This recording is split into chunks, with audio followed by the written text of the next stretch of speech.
Hello बच्चों, आज हम अपनी क्लास नाइन्थ के first chapter the use of coordinates में हम कोऑर्डिनेट्स को डिटेल में समझेंगे। इसको डिटेल में पढ़ेंगे, पर इसको पढ़ने से पहले जो मैंने पिछली लास्ट वीडियो डाली है उसको अच्छी तरह से देख लेना, तो इसकी क्लैरिटी आपको अच्छी तरह से होगी।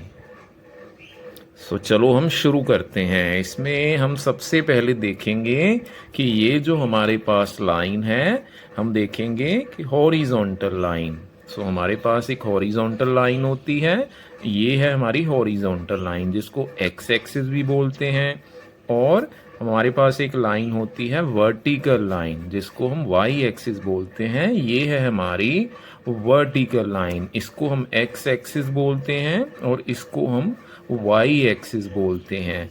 जब हम इन दोनों लाइंस को, ये आपको दिखाया गया है, जब हम इन दोनों लाइंस को 90 डिग्री के एंगल पर प्लेस कर देते हैं, ये एंगल 90 डिग्री है। जब हम इन दोनों लाइंस को 90 डिग्री के एंगल पर प्लेस कर देते हैं तो इसी को बोला जाता है कार्टेशियन सिस्टम, जहाँ कार्टेशियन प्लेन बोला जाता है इसको, और इसको रेक्टेंगुलर प्लेन भी बोला जाता है।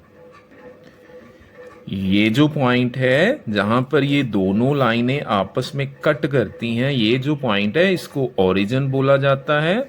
और ओरिजिन से ये जो इस साइड है राइट साइड, ये x की पॉजिटिव साइड होती है, इस पर हम x की पॉजिटिव वैल्यूज लेते हैं। और इसके लेफ्ट साइड, ओरिजिन के लेफ्ट साइड x की नेगेटिव साइड होती है, यहाँ पर हम x की नेगेटिव वैल्यूज लेते हैं।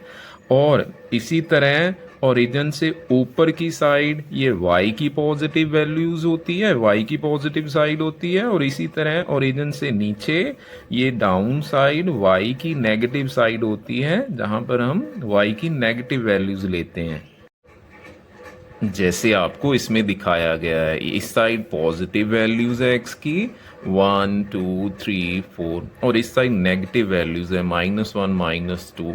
इसी तरह y की साइड, ऊपर वाली साइड y की पॉजिटिव वैल्यूज होती हैं और नीचे वाली साइड y की नेगेटिव वैल्यूज होती है -1 -2।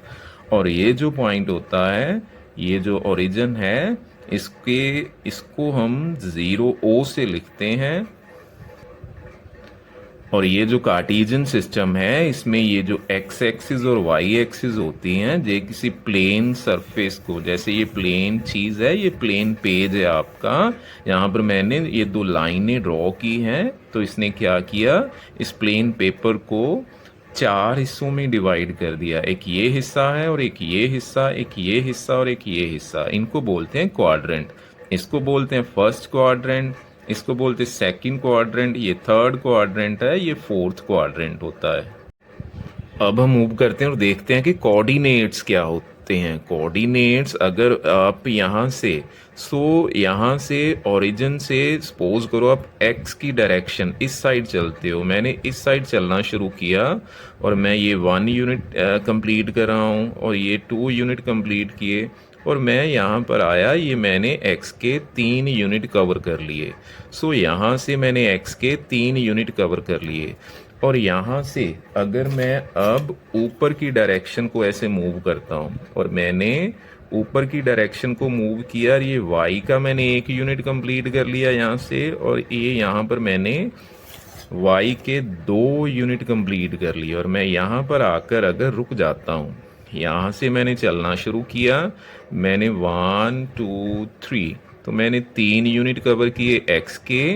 जब मैं ऊपर की डायरेक्शन में जाता हूँ, आपको पता है कि ऊपर की डायरेक्शन में y पॉजिटिव होता है, तो ये कितने यूनिट कवर किए मैंने, यहाँ से यहाँ तक आप ये चेक कर सकते हो, यहाँ से यहाँ तक मैंने कितने कवर किए, तो मैंने 2 यूनिट कवर कर लिए।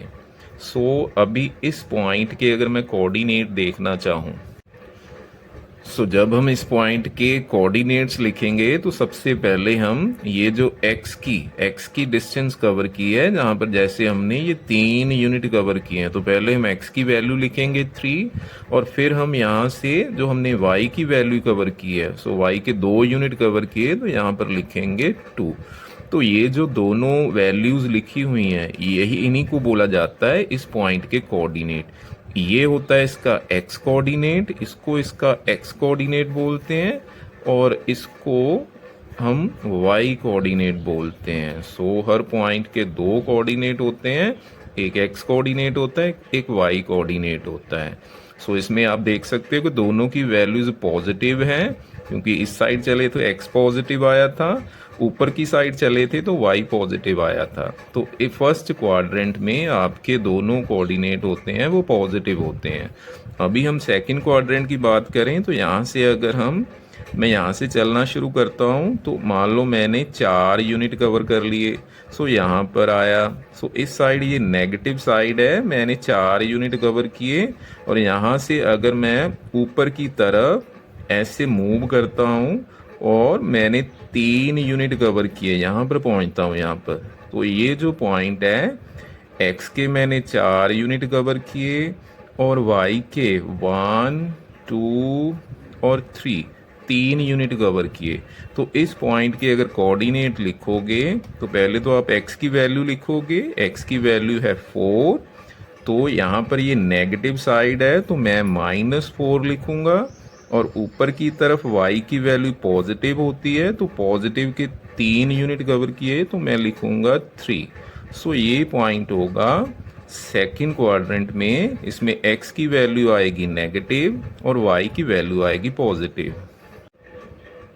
इसी तरह थर्ड क्वाड्रेंट में दोनों कोऑर्डिनेट्स नेगेटिव होते हैं, जैसे मैंने इस पॉइंट के कोऑर्डिनेट्स लिखे हैं, ये पॉइंट का x कोऑर्डिनेट -2 है और y -2 है, दोनों नेगेटिव हैं। और फोर्थ क्वाड्रेंट में x कोऑर्डिनेट पॉजिटिव होता है और y नेगेटिव होता है, जैसे इस पॉइंट के कोऑर्डिनेट लिखे हैं, x 3 है और y है -2। तो अभी मैं आपको एक क्वेश्चन देता हूँ, आपने इसका आंसर देना है। ये आपकी वॉल है, सो इसमें ये x एक्सिस है, ये y एक्सिस है। इस वॉल पर ये एक स्विच लगा हुआ है जिसको हमने नाम दिया है स्विच 1 और ये एक स्विच 2 लगा हुआ है, इसका नाम हमने स्विच 2 रखा है। तो आपने स्विच 1 के कोऑर्डिनेट बताने हैं और स्विच 2 के कोऑर्डिनेट्स बताने हैं। ये आपने कमेंट बॉक्स में कमेंट करना है और आंसर देना है। Thank you.